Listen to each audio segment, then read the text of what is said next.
Qual casal surpreendeu vocês? O casal que mais surpreendeu a gente no lado positivo é a Adriana e o Domini. Sim. Qual é o casal de vilões do Power Couple 7? Carol e com Radamés. certeza. Qual é o casal planta da edição? Na nossa opinião é o André e a o Silvia. André e a Silvia. Qual é o casal mais divertido da mansão? Olha, é difícil, viu? Porque a Nath e o Wake, É isso o que eu Wake ia é falar, muito a Nath e o agitado, Wake. mas a Nath é mais tranquila. E a E Ana e o o Anthony. A Ana é agitadíssima. Sim, um jeito E maravilhoso. o Anthony é mais tranquilo. Mas eu vou deixar com meu amigo, vou deixar com a Nath Wake. Ele adora dançar nas festas, é bem alto Ele aproveita astral. muito.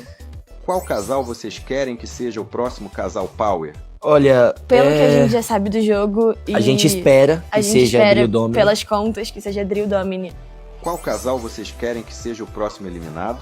Carol e Radamés. A Carol e Radamés. Sem dúvidas. Qual casal vocês querem que vença o Power Couple 7? Nath e Nath e Wake.